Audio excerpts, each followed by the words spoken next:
T Squad? It's me, Keisha, and I'm here with this week's All Tea, All Shade, Love and Marriage Huntsville, Season 9, Episode 9 review. So we start off with Tricia and Ken sitting down having a conversation about Marquez and the party and how they felt like he was acting out and how he's so emotional, and Ken felt like he was doing the most in his house and this, that, and the third. Y'all already know how I feel about that. But Trisha, when it comes to the topic of is she ready to get married or not, is very hesitant still. And Ken, you could tell, was disappointed by her reaction, but he says that he get it because she's been through a lot in her past relationship and that they need to do counseling and all of that type of stuff.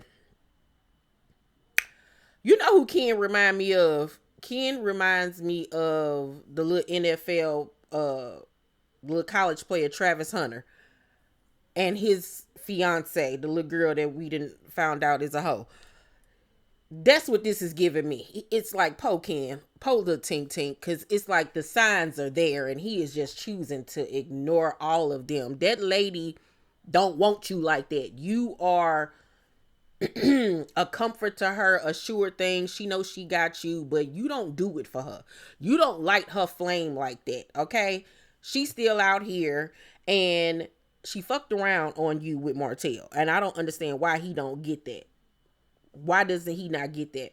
Because you're not going to tell me 4 years ago they weren't together in a relationship.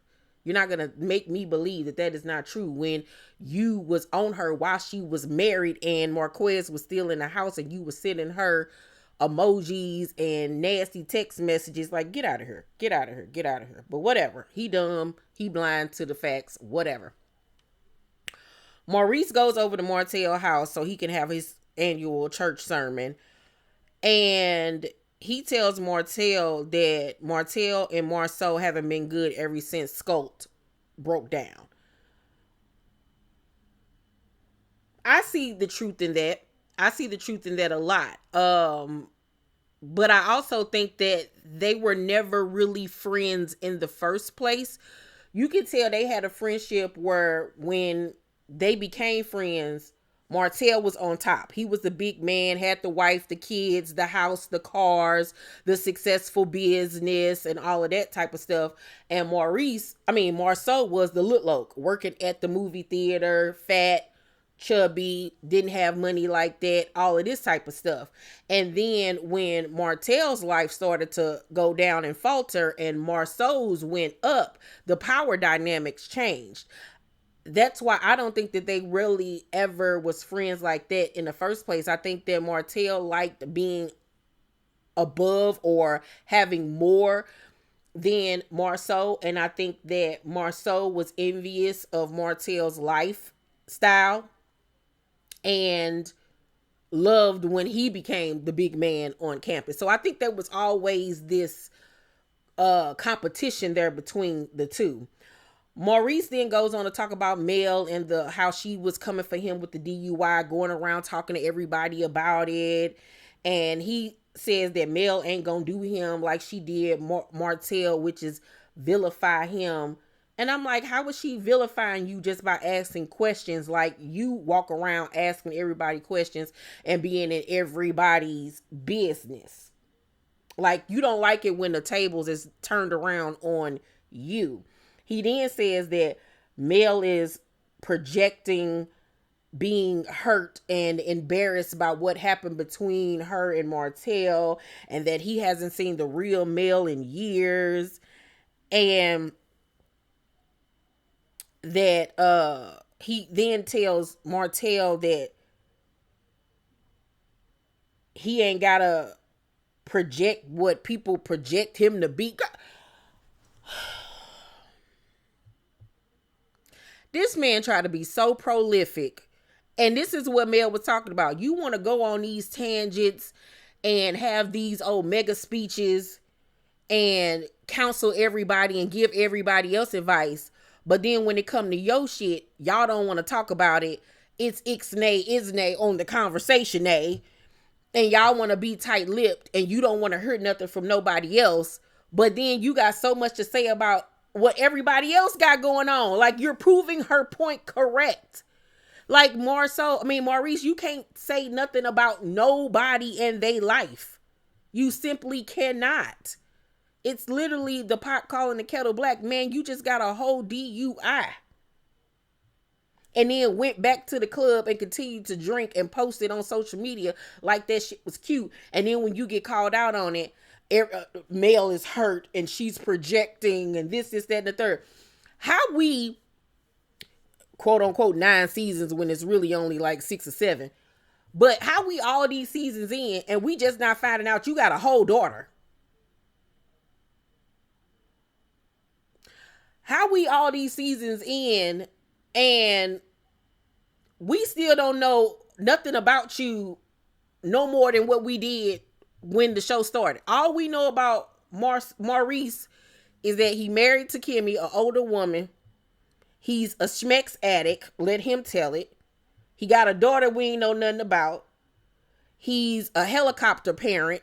It gives very much he trying to live through his son. He loves a grandiose speech. He's inconsiderate and selfish. He's very big on himself, and I don't really understand why when he walk around here looking like a big ass honey bun. Like, I just don't understand this man. Like, we don't know nothing about Maurice. Nothing. He has skated throughout the seasons. And then when something does happen, he want to be tight-lipped about it and want to have an attitude with somebody come for him and try to tell him right. Girl, get out of here, you big bitch. I cannot stand him. I really honestly cannot. Ugh. Trisha meets up with Kimmy and tells Kimmy that she learned from Martell that Chris was the one trying to hook them up, which shocks Kimmy because she like, wait a minute. He was over there helping counsel Martell and Mel, and then he's your cousin. Like, first of all, it's a conflict of interest that's being fake. Like, what is going on? So Martell has an open house for his investment property. Gotta say, he did a bang up job with that house. The house looks amazing. Hopefully he gains a profit off of it and he can get some money in his pocket. But he did a good job. I'm always give kudos where kudos are due. So Tricia and Ken come, Kimmy and Country Croc come, and Nell and Chris come to support. And as Tricia is sitting down with Kimmy and Nell, they ask her about the divorce, and she says that she still hasn't filed the paperwork. She says she hasn't filed it because she's been too busy with work since she's been back in the office. And like Kimmy said in her confessional, you do what you want to do. You make time for what you want to make time for. All of that is a bunch of crap. It's a bunch of crap. If you really wanted to be divorced, if you really wanted to get this handled, you would have had it handled. You would have had it handled 5 years ago. That girl is stalling with this divorce because it keeps her from having to be honest and truthful about her relationship with Ken and that she don't want to marry this man. Like, Trisha is a big old conundrum. Like, she irks too. Like, get her non-talking ass off of my screen. Like, I do not want to see her anymore. Oh my God. So, the guys are outside and Martel in his confessional says that he feels like Ken should step back and let them figure out their situation, meaning Marquez and Trisha, and not try to force this divorce. And for once, Martell said something that I agreed with, because you look crazy, Ken. You look crazy. You really do. You look like a big old dumb Eeyore. A big old Shrek, just dumb. Just dumb for no reason. Just dumb, dumb, dumb. He do need to step back, because you claiming these kids as your own and doing all of this extra stuff. Like, you look crazy. Them are not your children, sir. They're not. And you going hard for a woman that is just your girlfriend? Girl, get out of here. Trisha tells Nell about the fact that Chris was the one that supposedly hooked them up, and asks, wouldn't that cross a line of loyalty with them and the host? So Nell immediately go outside to get Chris and was like, you need to come in here and handle this. So everybody go inside, and Trisha, as soon as the the topic comes up, do we have to talk about this right now? Girl, you knew what was about to happen. You ain't stupid. Like, I just want to kick her in her chest. Like, she gets on my nerves. Oh my God. So right off rip, Martel denies saying that Chris was the one that hooked him up, when we all know that's what he told the girl. Chris says that they was on the phone. Martel was like, is it any women up there? He was like, yeah, it's always women up here. And he was like, is it any cute ones? He was like, yeah, it's one right here. She cute or whatever. And he said that was the gist of the conversation. Now, anybody with common sense knows that was not the gist of the conversation, but of course he wasn't gonna say that in front of everybody and his wife. He was on the phone talking to Martel like a nigga do, like, yo, you need to get up here, there's some bad bitches up here, I'm telling you, you know what I'm saying, there's one jig up here, you need to get on. That's how he was on the phone talking about women, talking about how good they look and all of this type of stuff, things that married men aren't supposed to talk about, but they do, especially as long as he ain't acting on it. But hey, Ken don't even believe it, because Martel initially told him that he met Trisha through his brother. Like, the lies just keep on accumulating. And like Kimmy said, every time she around Trisha, she get a little bit more of the story, because this is a liar, okay? She is a liar from the 90s, all right? You can't trust nothing that come out of that lady mouth. She is a sociopath, okay? Overall, this week's episode was all right one. It was more like a filler episode. I'm ready for this season to be over. Let's get to the reunion. Let's wrap this thing on up. I'm going to give this week's episode of Love and Marriage Huntsville a C+. Not even a C+, a C-. It was all right. Y'all let me know what y'all thought about it down below in the comment section. And you guys, if you are not following me on my other YouTube channel, the link is down below. I'm about to start posting over there more and building that channel up. So please follow my second YouTube channel. The link is down below in the description box.